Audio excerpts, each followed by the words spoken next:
오늘 우리가 함께 하실 말씀은 우리 계속되는 마가복음 말씀입니다.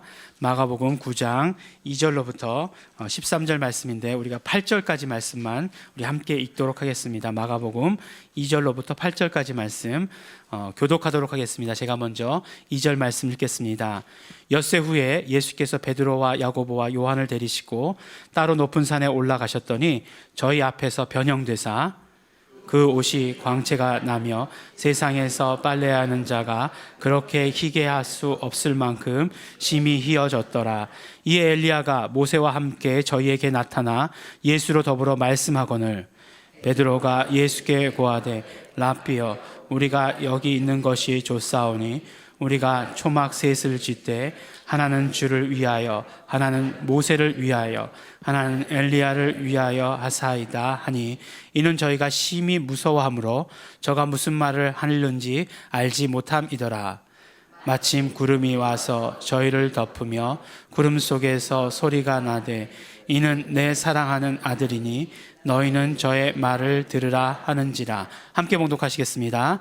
문득 둘러보니 아무도 보이지 아니하고 오직 예수와 자기들 뿐이었더라. 아멘. 설교하시는 분들 가운데 이제 어떤 분들은 이렇게 말씀하시는 것을 들어본 적이 있습니다. 하나님께서 내게 이렇게 말씀하셨다 라고 이렇게 하시면서 말씀을 증거하시는 분들을 많이 보게 되었습니다. 결론부터 말씀드리면 그런 분들이 매우 부럽습니다. 말씀을 전하는데 얼마나 확신이 있겠으며 또 성도들이 어떤 사정이든 간에 어떤 환경이든 간에 생각할 필요 없이 정말 그 하나님께로부터 받은 말씀 그대로 선포하면 되는 것이니 얼마나 좋을까라는 그런 생각을 해보기도 합니다. 하지만 다 그런 것은 아니지만 그런 말씀을 듣다 보면 과연 하나님께서 이렇게 말씀하실까라는 의문이 들 때도 있는 것이 사실입니다.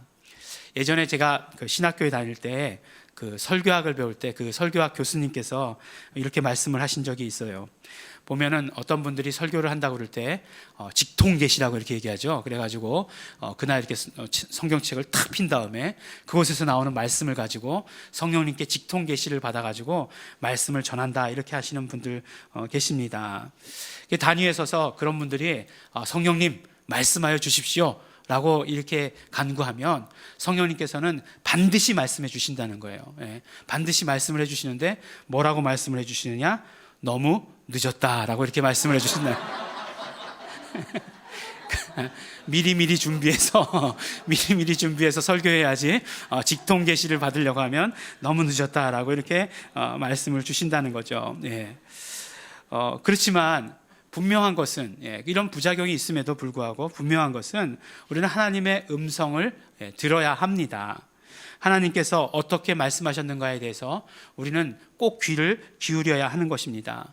우리가 크리스찬이라면 그리고 크리스찬으로서 우리가 신앙생활을 하고 있다라고 한다면 우리 삶 가운데 가장 큰 기준, 가장 중심이 되어야 될 것은 분명히 하나님의 말씀이고 하나님께서 들려주시는 음성이 되어야 하는 것입니다. 정말 우리가 크리스찬이라고 고백하면서 예수님이 나의 구주라고 고백하면서 예수님의 제자로 부름받았음에도 불구하고 우리가 하나님의 음성을 듣지 않고 자신의 생각이나 또는 주변의 조언을 가장 중심으로 생각하고 살고 있다라고 한다면 이것은 앞뒤가 맞지 않는 그런 이야기라고 하는 것입니다. 물론 이렇게 말씀드리면 우리가 모두가 다 하나님의 음성을 듣고 싶다라고 이렇게 말씀할 것입니다. 지금 문제는 뭐냐면 안 들리니까 그런 거 아니냐, 안 들리니까 그렇게 사는 것 아니냐 이렇게 말씀하고 싶으실 것입니다. 사무엘서에 보면 이제 우리 사무엘이라고 하는 사람은 어머니가 한나죠. 아버지가 누구죠? 아버지가 엘가나. 엘가나 맞죠?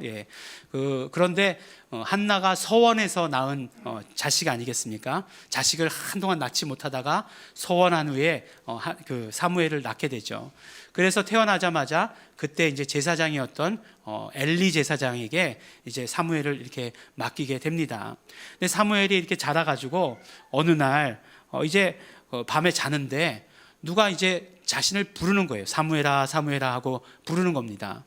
그러니까 한 번도 그런 경험이 없으니까 이제 엘리 제사장이 뭔가 필요해서 나를 부르는가 보다 해가지고 깨어가지고 엘리 제사장에게 갑니다. 그래서 부르셨습니까? 하고 가게 돼요. 그러니까 엘리 제사장이 자다가 갑자기 깨우니까 너무 짜증이 나지 않았겠어요? 예? 안 불렀다 이렇게 이제 얘기한 거죠. 예? 안 불렀다 그랬어요. 그래서 다시 이제 잠을 청하는데 또 다시 사무엘이 사무엘아 사무엘아 하는 그 음성을 듣게 돼요. 그래도 이번에는 진짠가 보다. 그리고 이제 다시 엘리 제사장에게 갑니다. 엘리 제사장에게 가니까 엘리 제사장이 또 안 불렀다라고 얘기하다가 이제 뭔가 이렇게 갑자기 떠오른 그런 생각이 있었어요. 내가 안 불렀는데 누가 불렀다라고 한다면 분명히 하나님께서 부른 것일 것이다 라고 이렇게 생각하게 되었습니다. 그래서 이제 사무엘에게 말하기를 또 그런 음성이 들리거든 하나님 제가 여기 있습니다 말씀하십시오 라고 하이라 라고 이렇게 이야기를 합니다. 그래서 이제 사무엘이 다시 그 음성을 들었을 때 하나님 제가 여기 있습니다 말씀하여 주십시오 라고 이야기하니까 이제 사무엘에게 하나님께서 이렇게 말씀을 많이 하시는 그런 본문을 보게 됩니다. 그런데 왜 그랬을까? 엘리 제사장이 하나님의 음성인 줄을 왜 그렇게 금방 못 알아차렸을까? 라고 하는 것을 그 이유를 제일 처음에 말씀해 주고 계시는데 그때가 바로 여호와의 말씀이 희귀하여 이상이 흔히 보이지 않았더라 그런 시대였다라고 이렇게 말씀을 합니다. 왜 하나님의 음성이 들리지 않았는가? 그 시대에 너무나 많은 죄악이 관영해서 죄악이 너무나 많았기 때문에 그 죄악들이 인간의 죄악들이 하나님의 말씀이 들려지는 것을 가로막았다라고 이렇게 말씀하고 있는 것입니다. 많은 사람들이 경제가 어려우면 위기다라고 이렇게 이야기하고 정치가 어려우면 위기다라고 이야기하지만 진짜 위기는 무엇이냐 하면 하나님의 말씀이 들리지 아니하는 것이 진짜 위기입니다. 그렇기 때문에 우리는 하나님의 말씀을 들어야 하는 것이고 또 사무엘서에서 보는 것처럼 우리의 모든 죄악을 깨끗이 해야 되는 것이고 또 사무엘에게 말씀하셨던 것처럼 내가 하나님의 말씀을 듣고자 하는 말씀을 듣겠다라고 하는 그런 어떤 의지가 있어야 된다는 것을 우리에게 알려주시고 계시는 것입니다. 우리는요 어떤 상황 가운데서도 하나님의 말씀이 우선시 되어야 합니다. 우리 모습을 돌아다 보면 우리 사정이 먼저일 때가 너무나 많이 있습니다. 어떨 때 보면 내 감정이 먼저이고 내가 힘든 게 먼저이고 할 때가 너무나 많이 있습니다. 하지만 우리가 크리스찬이라고 한다면 우리는 하나님의 음성이 가장 먼저여야 되고 하나님의 말씀이 우선순위가 되어야 되는 것이고 하나님의 말씀이 우리 삶 가운데의 기준이 되어야 하는 것입니다. 이런 맥락에서 우리 성경을 볼 때에도 하나님의 말씀이 항상 우선시 되어야 됩니다. 물론 성경은 모두가 다 하나님의 말씀이다 이렇게 얘기할 수 있지만 성경 가운데서도 또 하나님께서 직접 말씀하시는 것들, 예수님께서 직접 말씀하시는 것들이 있습니다. 그런 말씀에는 우리가 더욱더 더 순종을 드려야 하는 것입니다. 오늘 말씀을 보면 오늘 말씀은 이제 예수님께서 변화되시는 것을 이제 제자들이 목격하는 그런 장면을 그리고 있습니다. 우리 성경에는 예수님께서 변형되셨다라고 이렇게 얘기하는데 그 변형되신 것보다도 오히려 변화되셨다라고 이렇게 말씀하는 것이 훨씬 더 맞을 것입니다. 어쨌든요, 그 가운데에 정말 그 모습 가운데서 예수님의 영광을 체험하게 되는 것입니다. 예수님께서는 이 땅에 오실 때 인간의 모습으로 오셨죠. 빌립보서의 말씀을 빌린다고 한다면 바로 종의 모습, 아주 낮아진 모습으로 이 땅 가운데 오셨습니다. 그런데 제자들이, 베드로와 제자들이 예수님의 정말 원래 모습에 가까운, 원형에 가까운 그런 모습들을 보게 된 거죠. 정말 변화되셔가지고 정말 그것 어떤 사람들이 빨래해도 그것보다 희귀할 수 없는 정도의 그런, 오늘 표현해 보면 그렇게 말씀하고 있죠. 그런 영광스러운 모습으로 변화된 그런 모습을 보게 되는 것입니다. 선지자의 대표라고 할 수 있는 엘리야 선지자와 율법의 대표라고 할 수 있는 모세가 함께 있는 것을 보게 되는 것입니다. 그런데 이러한 상황 가운데 있었던 우리 베드로에게 있었던 것은 무엇이냐면 두려움이었어요. 두려움. 그래서 두려움 가운데에서 정말 횡설수설하는 것을 우리가 볼 수 있습니다. 보니까 초막셋을 쉴 때 하나는 모세를 위해서, 하나는 엘리야를 위해서, 하나는 정말 예수님을 위해서 짓겠습니다라고 얘기했는데 사실 그 얘기가 무슨 뜻이냐? 저희가 심히 무서워함으로 저희가 무슨 말을 하는지 알지 못함이니라. 나중에 베드로에게 그게 무슨 뜻이었냐 물어보면 무슨 뜻인지 무슨 말인지 모른다는 거죠. 그때 너무나 무서웠기 때문에 정말 횡설수설했다라고 이렇게 이야기하는 것입니다. 그때에 이제 구름이 덮이더니 음성이 들려옵니다. 이는 누굽니까? 바로 예수는 내 사랑하는 아들이다. 너희는 저의 말을 들으라 라고 이렇게 하시는 하나님의 말씀이 들려옵니다.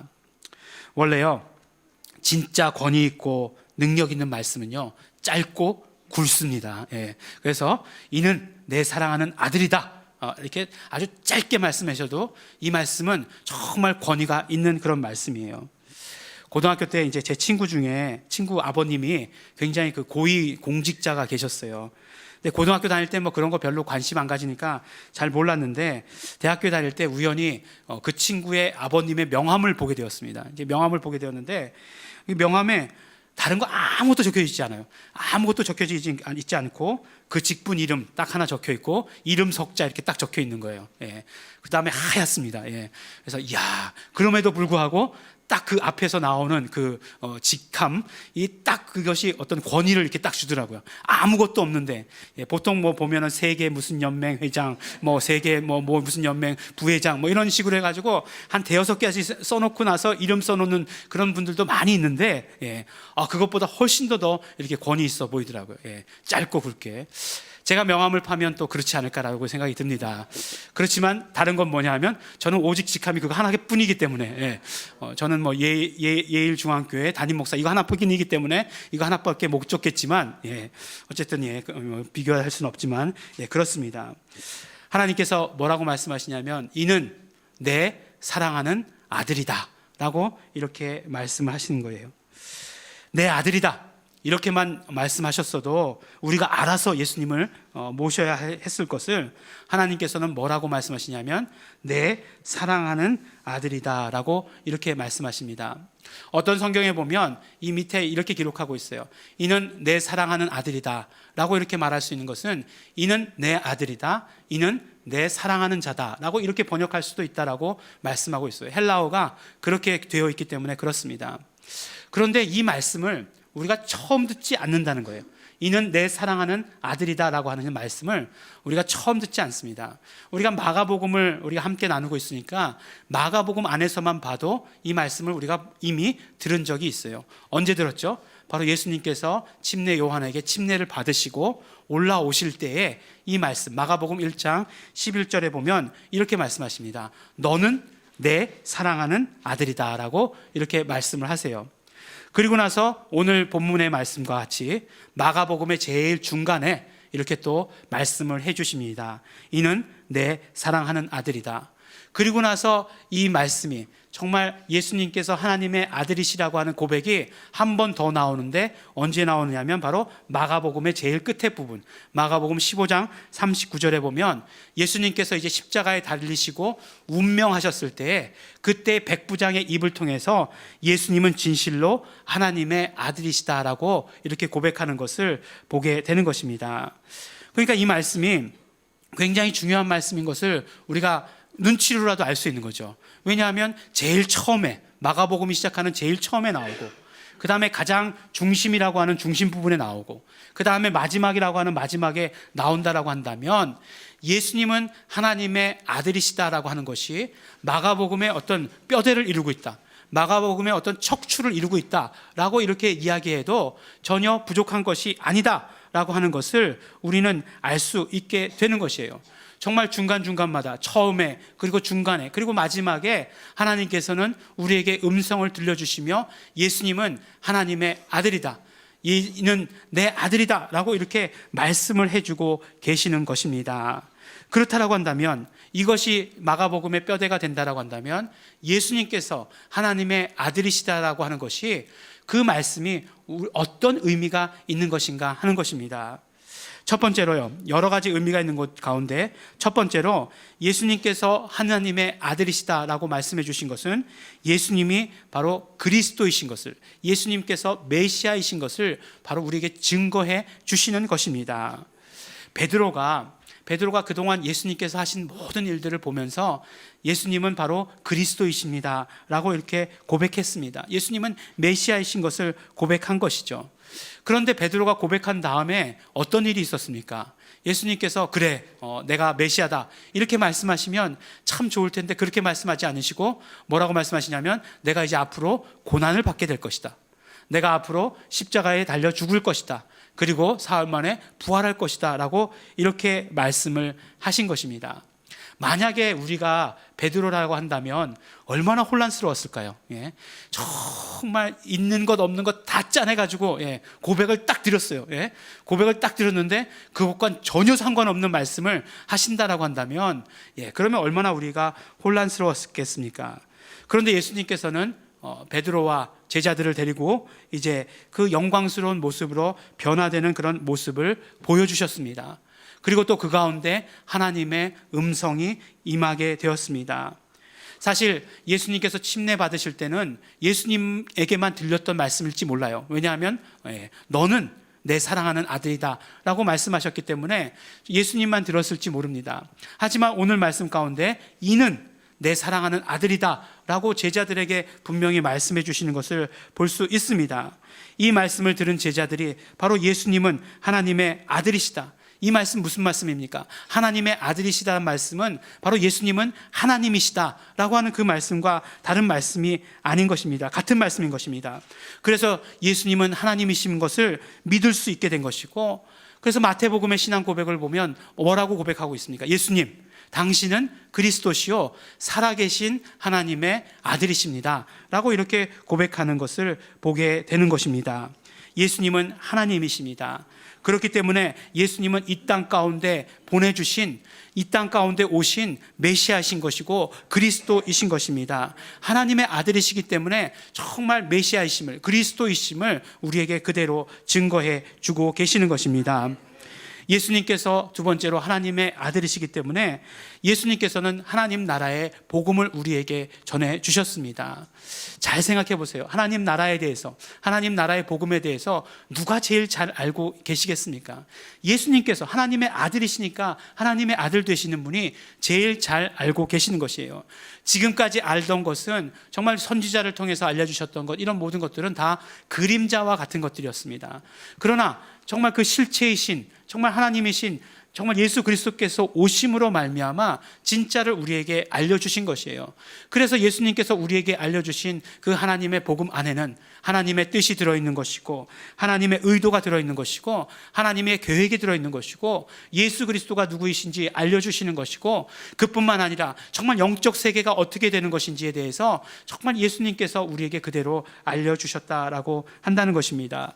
그 누구도 제대로 알지 못했던 것을 정말 하나님의 아들을 우리에게 보내주심으로 말미암아 알게 된 것이고 믿게 된 것이고, 우리는 그러므로 하나님의 사정을 알게 된 것이고, 정말 하나님께서 육신을 입고 이 땅에 오신 그 사정을 우리가 듣게 된 것입니다. 마지막으로 또 예수님께서는 하나님께서 보내주신 자, 하나님께서 보내신 자로 이 땅 가운데 오셔서, 아들로 이 땅 가운데 오셔서 구원과 용서와 영생을 우리에게 허락하셨다라고 하는 것입니다. 요한복음 3장 16절, 우리가 아주 잘 알고 있는 말씀이죠. 하나님이 세상을 이처럼 사랑하사 독생자를 주셨으니 이는 저를 믿는 자마다 멸망치 않고 영생을 얻게 하려 하심이니라 라고 말씀해 주시고 계세요. 인간을 용서하시고 멸망에서 건져내셔서 영생을 얻게 하신 것이 하나님의 독생자가 오신 이유다라고 이렇게 말씀해 주고 계시는 것입니다.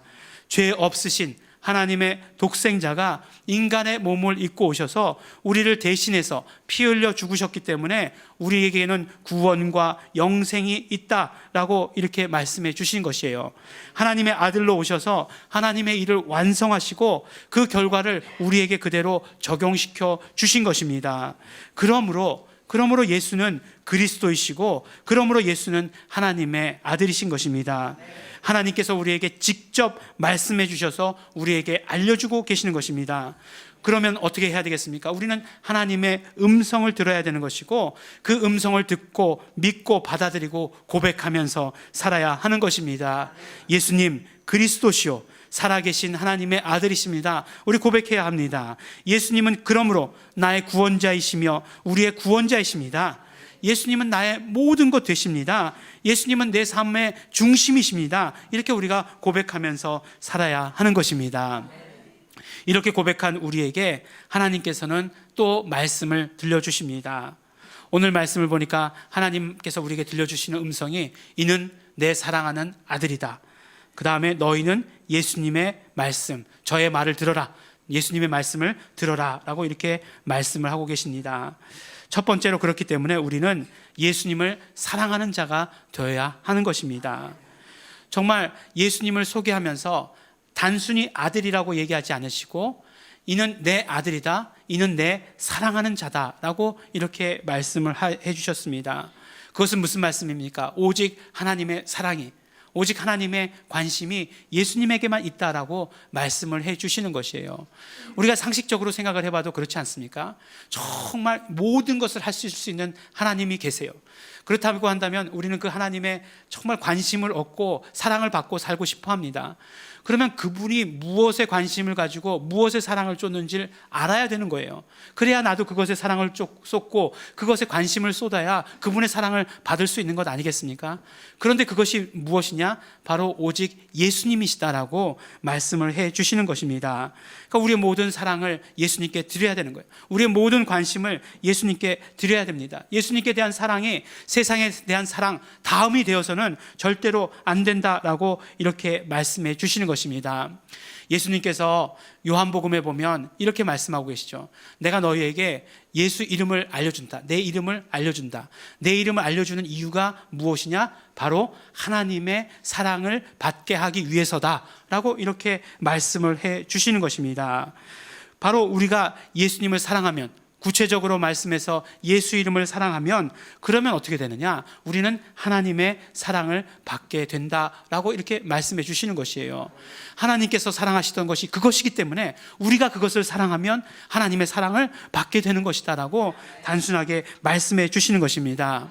우리가 정말 현대를 살아가면서 얼마나 사랑에 굶주려 있습니까? 오죽하면 당신은 사랑받기 위해 태어난 사람, 이 찬양만 하면은 그냥 감동이 되고 막 눈물이 나고, 예? 세상에서도 오직 그것을 가져다가 쓰고 있고 그렇지 않습니까?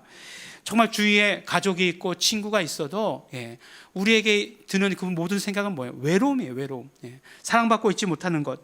그렇지만 우리가 정말 예수님을 사랑하면, 더 구체적으로 예수 이름을 사랑하게 되면 우리는 하나님의 사랑을 받게 되는 것이다라고 말씀해 주십니다. 하나님의 사랑은 지금까지 우리가 생각하던 사랑과 너무나 다른 차원의 것입니다.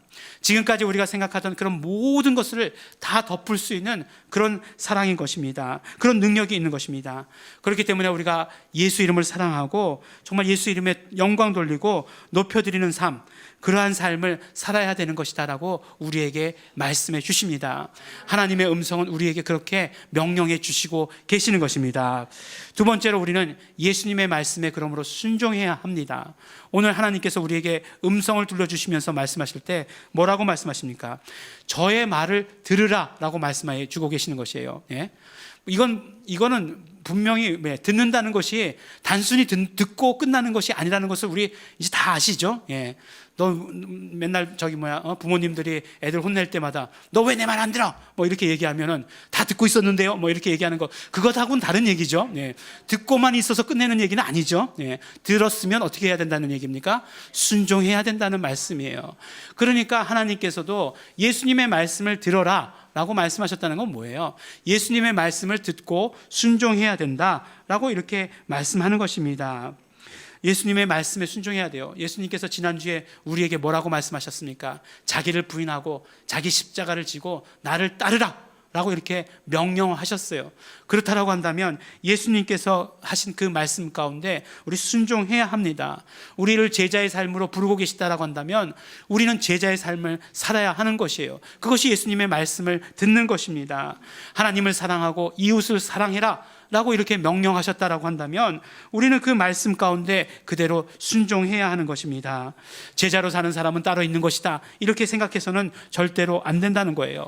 우리 모두에게 말씀하신 것이고, 그렇기 때문에 예수님의 말씀으로 우리는 내가 누구인지를 알게 되는 것이고, 예수님의 말씀으로 말미암아 어떻게 살아야 되는지를 알게 되는 것이다 라고 말씀해 주시는 것입니다. 우리는 정말 예수님이 필요한 존재입니다. 그리고 우리는 예수님의 제자예요. 그렇기 때문에 우리는 어떤 삶을 살아야 됩니까? 하나님의 말씀대로 나에게 맡겨진 그런 사명에 집중하는 그런 삶을 살아야 하는 것입니다. 그것이 우리 삶 가운데 가장 중심이 되어야 돼요. 왜냐하면 그것이 하나님의 말씀이고 우리에게 들려주신 하나님의 음성이기 때문에 그렇습니다. 하나님의 말씀이 이게 우리의 모든 삶 가운데 중심이 되어야 되는 것이고, 예수님의 말씀에 순종하기 위해서 우리는 우리의 모든 것들을 다 드릴 수 있어야 하는 것입니다. 예수님은 하나님의 아들이시다 하는 이 사실을 우리가 교리로 알지 않았습니다. 누가 먼저 깨달은 사람이 전해줘서 안 것이 아닙니다. 바로 하나님께서 직접 우리에게 들려주신 그 음성을 통해서 우리는 알게 되었습니다. 하나님께서 우리 한 사람 한 사람에게 직접 말씀해 주신 것입니다. 그렇다고 한다면 우리는 그 하나님의 말씀에 순종하는 삶을 살아야 하는 것입니다. 예수님께 우리의 모든 사랑을 드려야 하는 것이고, 예수님의 그 모든 말씀에 순종하는 그런 삶을 살아야 하는 것입니다. 사랑하는 우리 예일중앙교회 성도 여러분, 예수님은 그리스도시요, 예수님은 살아계신 하나님의 아들이십니다. 우리가 이 고백을 가지고 예수님을 사랑하고 예수님의 말씀에 순종하는 그런 삶을 살아야 하는 것입니다. 그 사랑과 그 순종으로 말미암아 예수 이름의 축복이 충만한 성도 여러분들이 되시기를 다시 한번 예수 이름으로 축원합니다. 우리 함께 기도하시겠습니다. 이 시간에 기도하실 때 먼저 우리 감사하시면서 기도하시기 바랍니다. 정말 하나님의 아들 예수 그리스도께서 이 땅 가운데 육신의 몸을 입고 오셔서, 메시아이신 그리스도께서 이 땅 가운데 오셔서 정말 우리를 구원해 주시고 우리에게 영생 주신 것 너무나 감사하고 감사합니다. 그러므로 나는 이 고백과 더불어서 예수님을 사랑하는 자가 되겠습니다. 나는 예수님의 말씀을 순종하는 자가 되겠습니다. 예수님의 말씀을 정말 따르는 자가 되겠습니다. 우리 감사하시면서, 우리 결단하시면서 다 같이 통성으로 기도하시겠습니다.